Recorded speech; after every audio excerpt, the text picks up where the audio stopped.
The lake lay beneath a pale violet sky, its surface still shimmering with the faint reflections of distant stars. The cadets from 12 different species stood along the banks of the lake, adjusting equipment, scanning the temperature, and recording atmospheric readings. The exercise was supposed to be simple. Collect mineral samples from the surrounding basin before the next rotation. The instructors had called it a Level 3 cold resistance trial, nothing more than a test of endurance and basic field strategy. Yet even before the first hour had passed, something in the air began to change. The human cadet, Elias Ward, felt it first.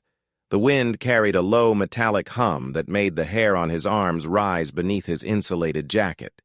He looked toward the horizon and saw the distant mountains blur as if a veil of frost had been pulled over them. The temperature sensors on the alien consoles began to flash red warnings.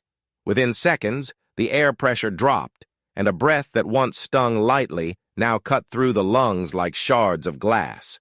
The others scrambled to activate portable heat domes and thermal shields, but the devices sputtered and died, one after another. Energy cells froze solid. Displays dimmed. The sky darkened from violet to iron gray, and a thin sheet of frost began creeping across the lake from the center outward. Elias watched in silence, his gloved hand brushing over his utility belt where a single multi-purpose tool hung. He had trained on half a dozen worlds, but Aurelia 4 was unlike any place he had been to.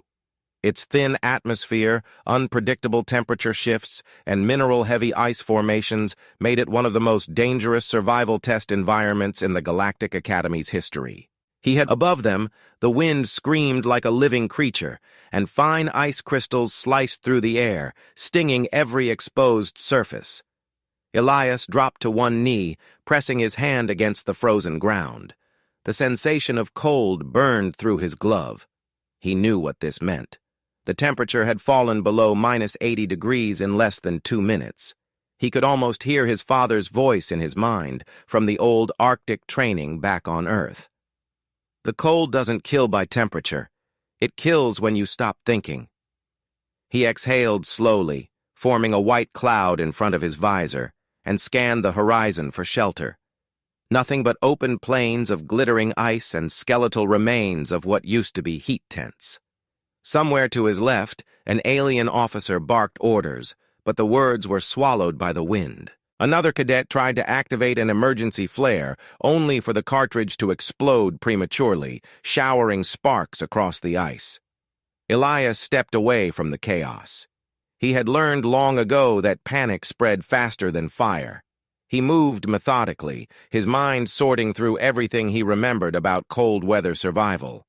The lake had frozen fast, which meant there was now a thick barrier of solid ice over the water below. That could be useful. If he could cut into it, he might access liquid water for thermal conversion. But he also needed shelter, and fast. The storm intensified, carrying a deep, rhythmic roar that vibrated through the frozen surface. The alien cadets' voices turned to static over the comms as systems failed completely. One of them, a tall insectoid being named Reskier, stumbled toward Elias, frost coating his mandibles. "Human! Shelter! What do we do?" he shouted, his voice distorted through the freezing air. Elias turned, his breath slow and steady. "We find something solid. Windbreak first," he replied. Reskier pointed toward the ridge, but Elias shook his head. The open field between them was now a death trap. Visibility was dropping every second. "No time," he said. "We use what's here." He knelt and pulled his multi-tool from his belt. The plasma edge hummed faintly as he adjusted it to a low frequency. The aliens behind him watched, unsure what he intended. He pressed the blade against the ice and dragged it in a slow arc, carving through the top layer with measured precision. A thick block loosened from the surface, steam rising briefly from the friction.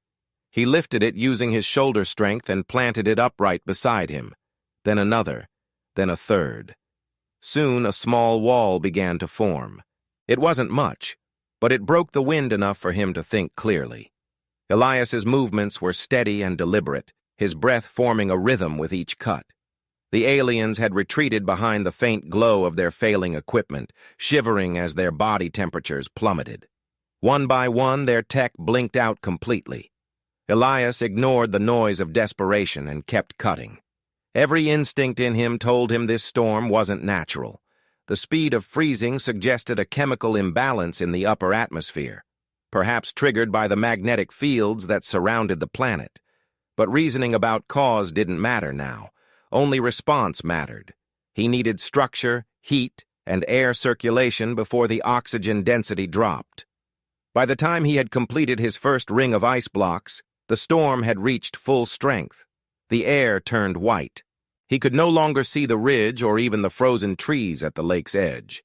He leaned into his small wall, feeling it hold against the wind.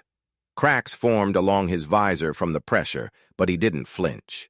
A fragment of memory flashed in his mind. His grandfather in Alaska, carving ice for winter shelters, teaching him how air pockets within frozen water could trap warmth when arranged properly. Elias pressed his hand against the side of one block, feeling the faint resistance of trapped gas inside. Perfect. The ice here was thick, but it wasn't dead. It still held life in the form of air pockets and mineral salts. That meant insulation. He turned back toward the others. Several alien cadets huddled behind a broken vehicle, their luminous eyes fixed on him. "Over here!" he shouted, gesturing toward his forming wall. One of them hesitated, as if offended by the primitive sight of someone stacking ice like stones. But when the wind shifted and tore half of the vehicle's shell away, they ran toward him. Elias waved them closer, guiding them behind the barrier. The difference was immediate. The wall blocked the direct gusts, and the air behind it felt several degrees warmer. The aliens looked at him with disbelief. The storm raged for hours, turning the entire landscape into a mirror of endless white. By then, Elias's hands had gone numb, his joints stiff, but he kept working. He extended the wall in both directions, locking the ice blocks into place at slight angles to redirect the wind. Each time one cracked, he replaced it with a thicker one. The aliens had stopped mocking him. Some even began helping, passing blocks, clearing snow, or shielding him from the wind while he worked. He gave them short, direct instructions, no wasted words. By the time the first night fell, the lake was completely frozen solid, stretching endlessly into the darkness. The temperature had stabilized at minus 92 degrees. No equipment functioned, no signal reached orbit. Yet Elias's crude wall stood like a shimmering crown on the edge of the frozen basin. The light from the alien glow rods refracted through the ice, creating faint beams of blue and green that danced along the walls. Inside, the group of cadets crouched close together, their breath forming clouds in the dim light. Elias stood slightly apart from them, leaning against one of the ice pillars he had built. He stared out over the frozen plain and saw the reflection of the stars beginning to return. The storm was passing, but the worst was yet to come. The cold had stopped feeling like pain. It had turned into something quieter, more insidious. The mind dulled, thoughts slowed, and every breath felt like inhaling powdered glass. Elias understood that state too well. He had seen soldiers in Arctic drills fall asleep from fatigue and never wake up. He couldn't let that happen here.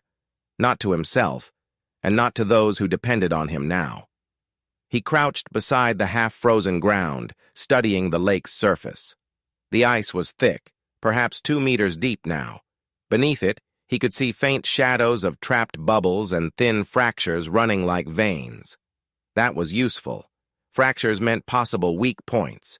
If he could exploit them, he could carve out more building material. The ice wall he had created was only the beginning. He needed a proper shelter, something with insulation, structural integrity, and a controllable microclimate. A dome, maybe. Something that could trap warmth. The air was so cold that his breath crystallized instantly. He rubbed his hands together, activating the manual heating pads in his gloves. The faint pulse of warmth brought his fingers back to life. One of the alien cadets, a slender reptilian female named Sira, approached him slowly. Her scales had lost their natural sheen and now looked almost translucent. "Human," she rasped through a cracked respirator. "Our energy cores are dead. We cannot power the heat domes anymore. What are you doing?" Elias didn't look up. "I'm planning the next structure," he said, his tone even. "This wall won't last through another freeze cycle. We need something thicker, enclosed." Sierra blinked, her eyes struggling to focus. "You think you can build in this cold?" she asked. Elias, the key is to stop the wind from stealing it." Reskir leaned against the wall, pressing one clawed hand into the ice. "You built this from memory?" he asked. Elias shrugged. "From instinct, mostly. My ancestors did it long before I was born." He pointed to the faint steam rising from his glove vents.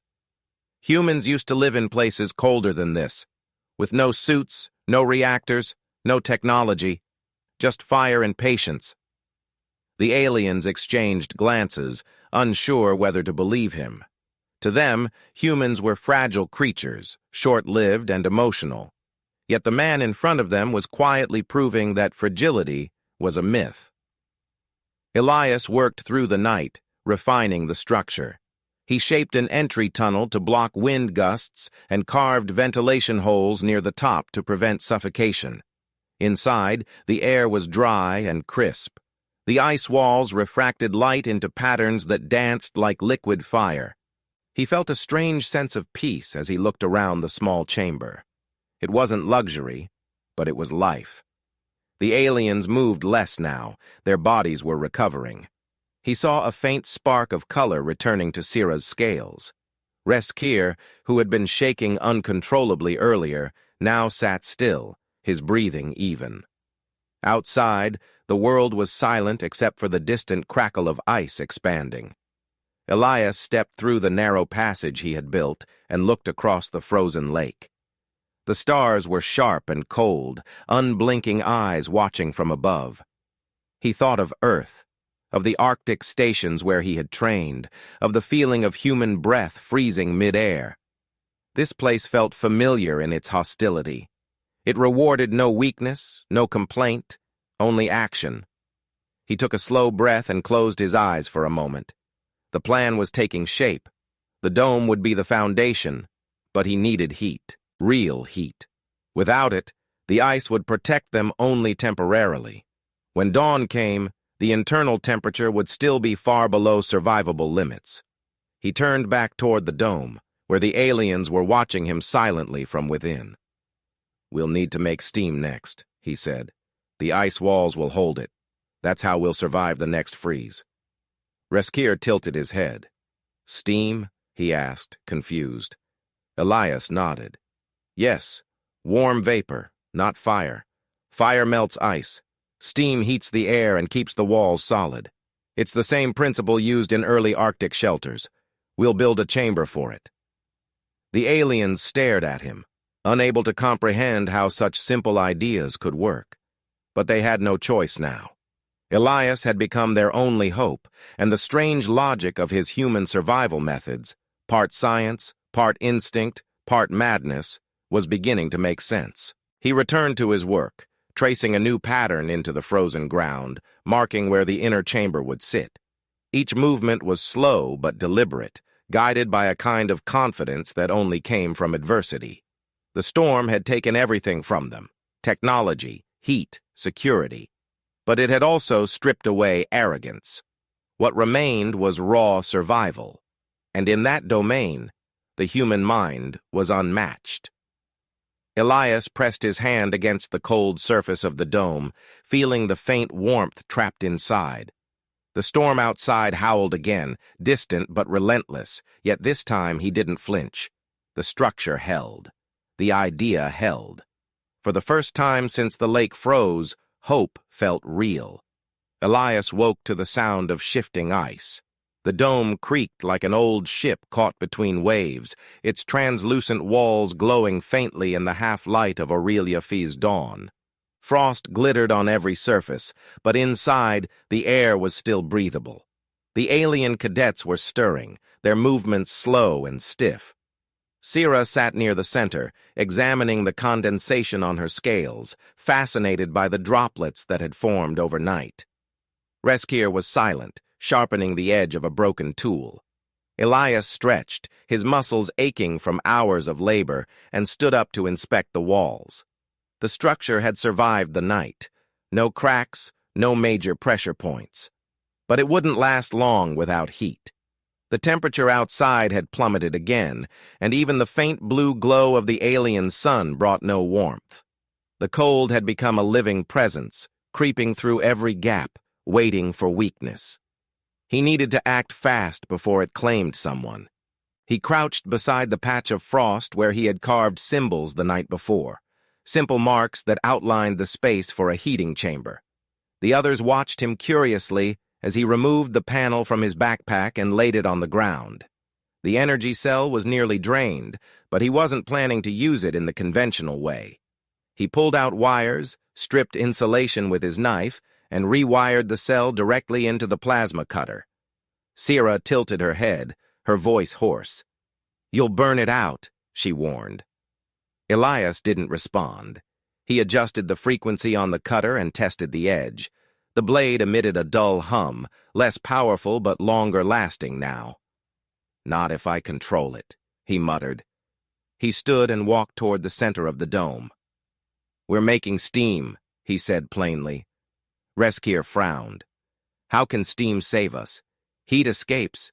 Water freezes. You'll waste what little power remains." Elias shook his head.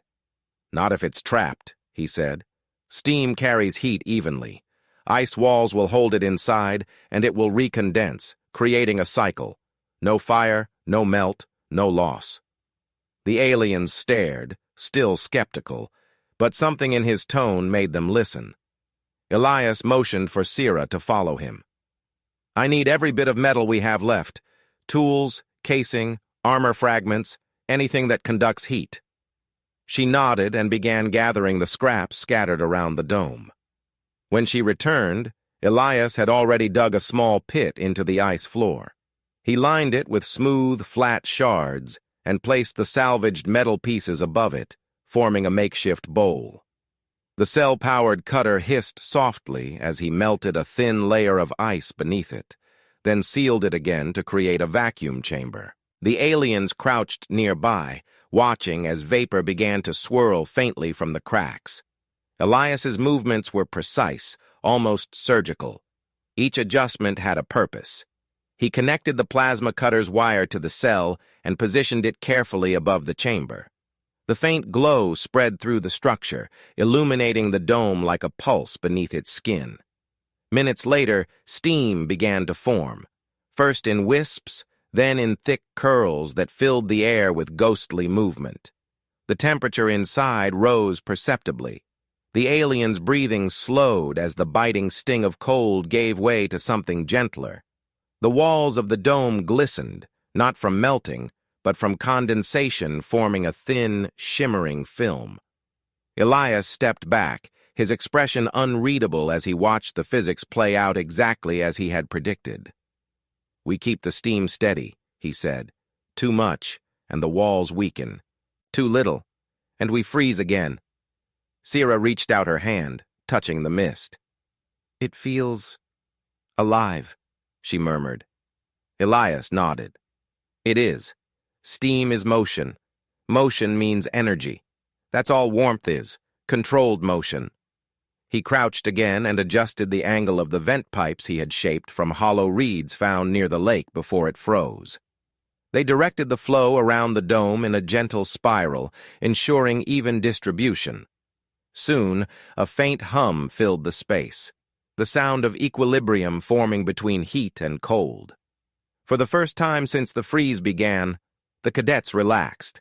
Some even removed their helmets, breathing in the damp, warm air. Elias leaned against the wall, exhausted but satisfied. Every detail worked as he had imagined. He could feel the rhythm of the dome itself now, alive and breathing with them. The ice expanded and contracted slightly with each temperature fluctuation, creaking softly but never cracking. It was as if the planet itself was listening, acknowledging the defiance of one small human who refused to yield. Hours passed, and the warmth steadied. Sierra approached Elias again. "You knew this would work?" she asked. He looked at her, his blue eyes faintly lit by the glow of the ice. "I hoped it would," he admitted. "Nothing in nature is random. Cold kills because it steals movement. You give motion back to it, steam, air, vibration, and you survive." She stared at him with a mix of awe and confusion. "Your species lives like this often?" she asked. Elias chuckled softly. "Not anymore, but we remember how." Outside, the wind howled across the frozen basin, but the dome remained a silent sanctuary.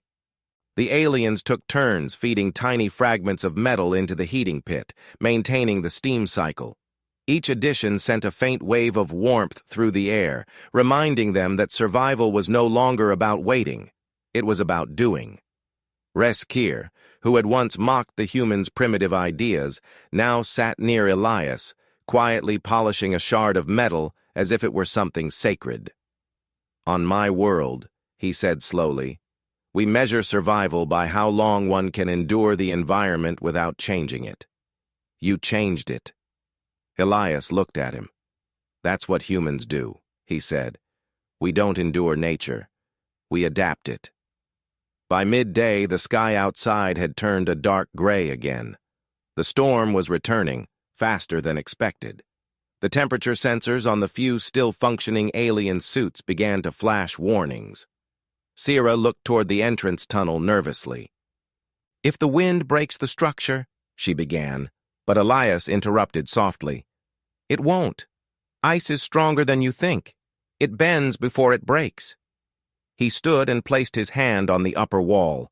The vibrations were faint but steady, responding to the storm's rhythm. He adjusted one of the vent holes, narrowing its flow.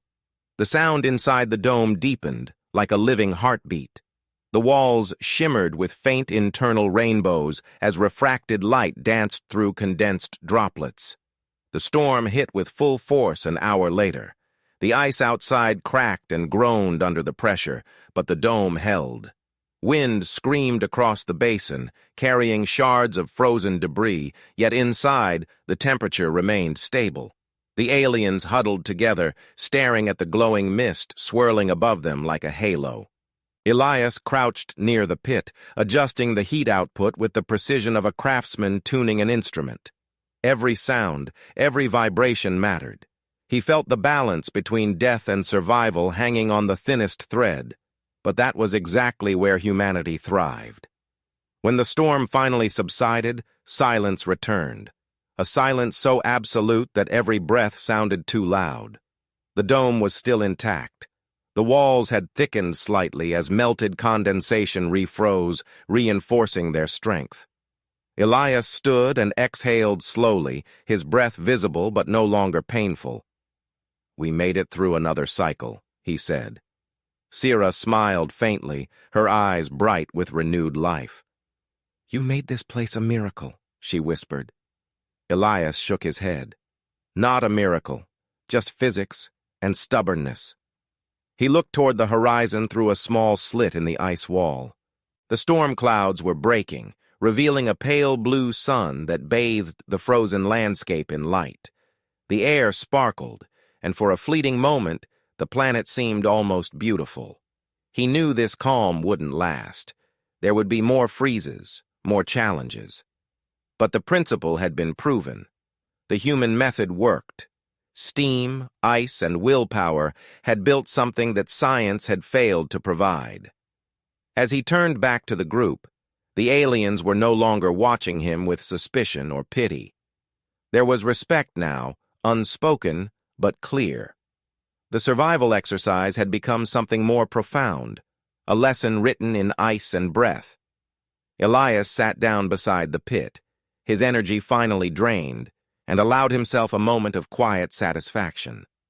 The dome hissed softly around him, alive with its own breath. He had given this frozen planet warmth, if only for a moment, and in doing so, he had reminded every living being inside that hope could be engineered, one idea at a time. The next morning began without sunrise. Aureliaphor's pale sky hung low and colorless, the frozen air trembling faintly as if the world itself had forgotten how to breathe. The storm had passed, but in its wake came a silence so absolute it felt unnatural. The dome stood at the lake's edge like a shimmering monument, its curved walls coated with new frost that caught the dim light and split it into faint rainbows. Inside, the air was still heavy with the scent of steam and metal. Elias stirred from his uneasy rest, sitting up slowly and scanning the interior. The alien cadets were still asleep in scattered positions, their breathing shallow but steady. Every exhale curled into mist that danced through the lingering haze. The steam engine he had built had cooled overnight, its power cell drained almost to nothing. He could see frost forming again near the floor, creeping inward. The warmth was fading. He rose quietly, wincing at the stiffness in his legs. His body felt heavier than usual, his joints slow from dehydration and the thin air. He wiped a thin film of ice from his visor and stepped toward the narrow tunnel that led outside. As he crawled through, the cold hit him like a wall. The wind was calmer now, but the temperature had fallen even further. The lake stretched before him, transformed into a vast, unbroken expanse of glass. Cracks spidered through the surface in perfect geometric lines. The mountains in the distance were buried in frost, the sky above them faintly glowing from the planet's twin moons. For a moment, he simply stood there, breathing in the alien stillness. It was beautiful in a way that only danger could be.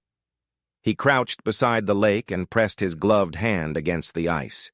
Beneath it, he could hear faint groans, signs of pressure shifting. The ice was thickening, layer by layer, as the atmosphere continued to drop in temperature. Soon, even his steam dome might not be enough to hold against the external pressure. He needed to find a more stable heat source before the next freeze wave arrived. His eyes scanned the horizon until he noticed faint smoke-like wisps near the far edge of the lake. At first, he thought it was a mirage, but the pattern was too consistent, rising in slow, rhythmic spirals. That meant geothermal activity, perhaps a fissure venting gas from beneath the crust. If he could reach it, he could use the heat to build a sustainable system. Elias turned back toward the dome and crawled inside again. The alien stirred as he entered. Sira blinked slowly, her pupils narrowing in the dim light. "It's getting colder," she murmured. "We can feel it." He nodded. "The steam cycle is almost finished. The power cell is drained. We need a new source of heat." Reskier sat upright, his deep voice rough from the dry air. "Outside?" he asked. "It's too cold. We'll freeze before we reach anything." Elias crouched beside him. "There's geothermal smoke near the ridge. It's close, maybe a kilometer away. That means heat. If I can reach it, I can make a permanent heater. We can't stay here without one." Sira frowned. "You mean to go alone?" Elias adjusted the straps on his jacket. "Yes. The less movement, the less energy wasted. I'll move faster that way." He paused, seeing the concern in her eyes. "I'll come back before the next cycle." She hesitated, then nodded once, silently handing him her remaining ration capsule. "You'll need it," she said quietly. He took it and gave a brief nod of thanks. Outside, the cold hit harder than he expected. The thin wind sliced through even the insulated layers of his suit. His boots crunched against the crystalline surface as he began his trek across the lake. Each step echoed in the vast emptiness. The world felt like glass under his feet, fragile, echoing every vibration. He moved steadily, keeping his breath controlled, conserving energy. Time lost meaning in the monotony of white and blue. The only sound was the faint whisper of ice expanding beneath him.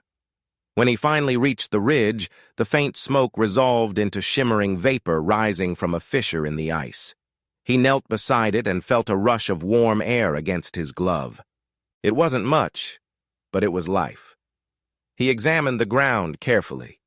The fissure was small, no wider than a hand's breadth, but deep enough to glow faintly with red light below. The geothermal vent was real. If he could widen it and channel the heat upward, he could build a steam generator large enough to sustain the entire dome. He unpacked his cutter and tested it. The blade flickered weakly, but still produced enough heat to soften the surface. He worked slowly, widening the vent while keeping his breathing steady. Each pulse of the blade released more vapor, and soon steam began to billow upward, forming a gentle column that twisted in the wind. He smiled faintly behind his cracked visor. The planet still had a heartbeat, buried deep beneath the frozen shell. Once he had carved a safe perimeter around the fissure, he set up the framework for the heat transfer unit. He used the scraps of metal he had carried from the camp, arranging them into a funnel-like structure that would capture the vapor and direct it through a pipe system he planned to build later. Every movement cost him effort. The cold was draining his strength faster than he could recover. But he refused to stop. The image of the others waiting inside the dome, silent, exhausted, their lives hanging on his return, kept him focused. By the time he finished, his suit alarms were beeping faintly. The temperature had fallen below operational safety. His hands felt numb even through the gloves, and his vision blurred from fatigue. He activated the small beacon on his wrist, marking the vent's coordinates. The path back seemed longer now, the wind sharper, but he pressed on. Each step was a battle against his own body. His oxygen was running low. His movements slowed as his mind drifted between clarity and haze. Somewhere deep inside, he knew that stopping meant death. When he finally saw the faint glow of the dome in the distance, his pace quickened. The ice cracked under his boots, but he didn't care. The light was like a pulse in the frozen dark.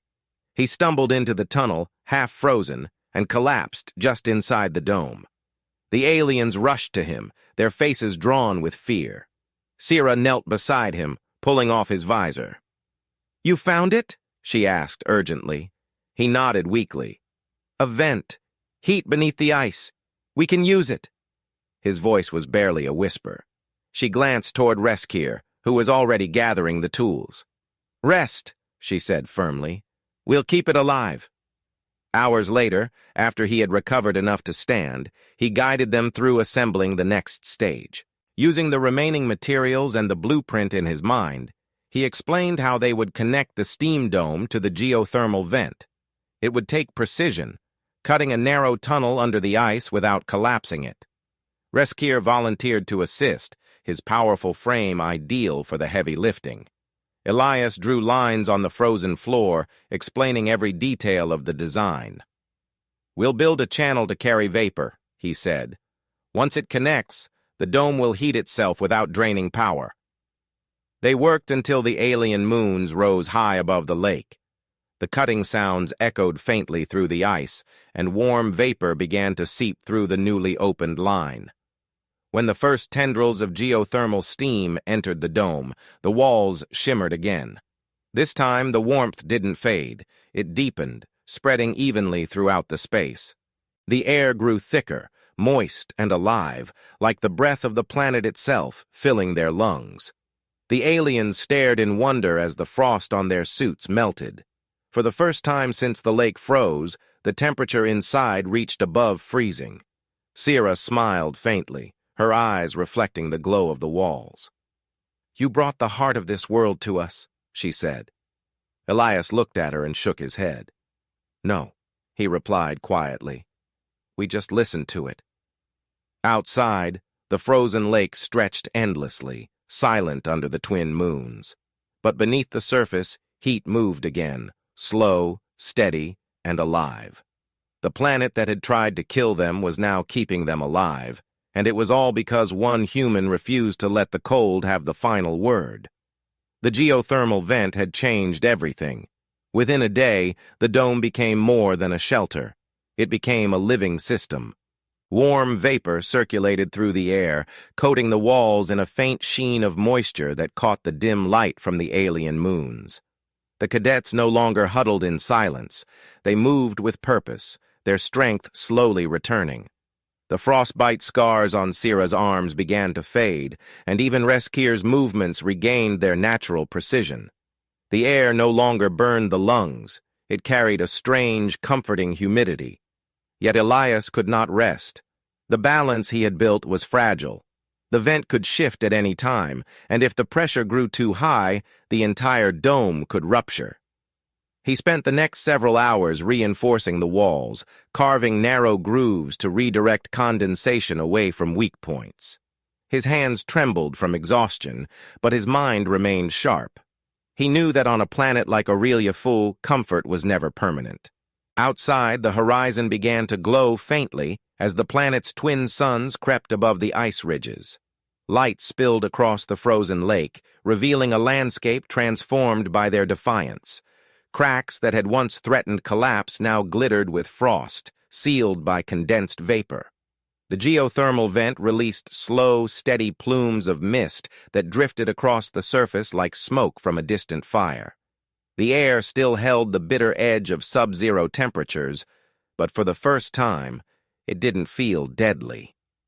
Elias stepped outside, his boots sinking slightly into the softened surface of the ice. The warmth from the vent had created a thin layer of meltwater that reflected the morning light like glass. He paused to take in the view, his breath steady, his eyes tracing the curve of the lake toward the horizon. The world looked peaceful again, though he knew the peace was an illusion. Behind him, the dome shimmered with life. Sira followed him out, her movements careful, her scales catching the light in iridescent flashes. "It's almost beautiful," she said softly, her breath fogging the air. Elias nodded, his gaze distant. "Almost," he replied, "but don't trust it yet. The weather here changes without warning." She tilted her head slightly. "Do you ever stop expecting disaster?" she asked.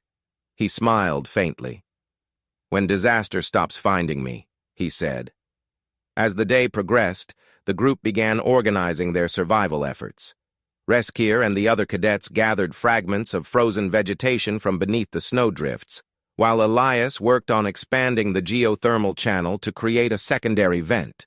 He used the remaining metal scraps to build a makeshift pressure regulator, directing steam flow between chambers to prevent overexpansion. The process was delicate. One wrong move could shatter the entire structure. Sira assisted, handing him tools, monitoring temperature shifts, and following his instructions with growing confidence. She had gone from skeptic to student, fascinated by his intuitive understanding of survival. Watching him work, she realized that for all their advanced technology, none of her kind would have survived without him. By evening, the dome had stabilized. Inside, the temperature had reached levels comfortable enough for rest without full suits. The alien cadets sat near the steam vents, their bodies relaxed for the first time in days. Elias sat apart from the group, leaning against the curved wall. His face was pale, his eyes distant. The strain of the last few days had begun to take its toll. His lungs ached from the thin air, and his hands were covered in cuts that refused to heal in the cold. Yet he felt no pain, only a strange calm.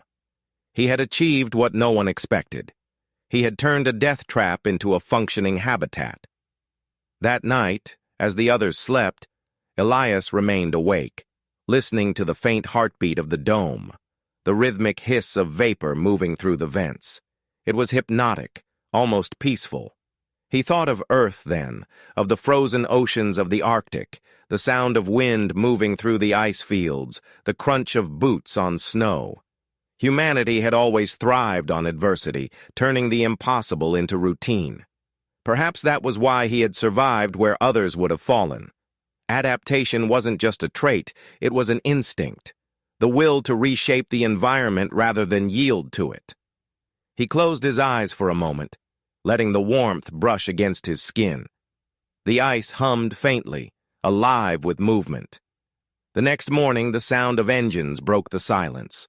The cadets stirred in confusion as a faint shadow passed across the dome. Elias stepped outside, shielding his eyes against the blinding reflection. A small rescue shuttle hovered above the frozen lake, its searchlights sweeping across the surface. The insignia of the Galactic Academy was etched along its hull.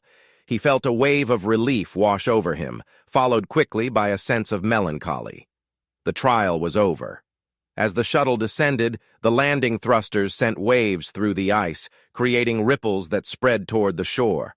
2 rescuers emerged, clad in insulated exosuits, their faces hidden behind mirrored visors. They approached cautiously, scanning the area with handheld sensors. When they reached the dome, they froze in disbelief. The structure shimmered like crystal, radiating warmth. Steam curled lazily from the top vent, creating a halo around it. One of the rescuers lowered his visor and stared at Elias. "This wasn't part of the trial parameters," he said in shock. "How in the stars did you do this?" Elias didn't answer immediately. He looked at the dome, then at the aliens emerging behind him, Sierra, Reskir, and the others, their faces bright with life. "We built it," he said simply, "with what we had." The rescuer stared at him for a long moment before nodding slowly, as if unsure whether to call it brilliance or madness. "You were supposed to survive 72 hours. You've been here for 112. Elias blinked. Time had lost meaning in the cold. He hadn't realized how long it had been. When the group boarded the shuttle, Sierra paused at the entrance ramp and turned back to look at the dome one last time. The sunlight caught its surface, turning it into a perfect sculpture of refracted light. "It looks alive," she whispered. Elias followed her gaze. "It is," he said quietly. "Everything is, if you give it purpose." The shuttle lifted off slowly, the engines roaring as the ice cracked beneath it. From the viewport, the frozen lake spread out like an ocean of glass, and in its center, the steam dome glowed faintly against the desolation. The others spoke in hushed voices, still processing what they had endured, but Elias remained silent. He watched the dome shrink until it became a small shimmer on the horizon. It wasn't pride he felt, nor relief, just a deep understanding of what survival truly meant. It wasn't about strength or intelligence or even luck. It was about imagination, the ability to see warmth where others saw only ice. When the shuttle entered orbit, the Academy commander appeared on the comm screen, his expression unreadable. "Human Cadet Elias Ward," he said, his tone formal. "You have not only completed the survival trial, but exceeded every metric of adaptability. Your actions will be recorded in the Academy's archives as a case study." Elias inclined his head slightly. "I didn't plan to make history," he said. "I just didn't want to die." The commander gave a rare smile. "That, cadet, is often how history begins." As the transmission ended, Elias leaned back in his seat. Sierra glanced at him, her expression thoughtful. "Do you think you'll miss it?" she asked. He looked out at the frozen planet below, a swirl of white and blue fading into the void. "Universehfy?" he said. "No, but I'll remember it. It taught me something important." She tilted her head. "What's that?" He smiled faintly. "That survival isn't about beating nature. It's about understanding it." The shuttle continued its ascent, leaving behind the world that had tested every limit of human endurance. Below, the lake reflected the pale suns one last time before vanishing beneath the clouds. The ice dome would remain there until the next thaw, an unlikely monument to human will, built from nothing but frozen water, steam, and a refusal to surrender. And though the galaxy would move on, the legend of the human who turned ice into warmth would endure, whispered in every corner of the Academy where young cadets trained to survive the impossible. It became a story told not about heroism, but about ingenuity, the quiet, relentless kind that could make even the coldest world breathe again.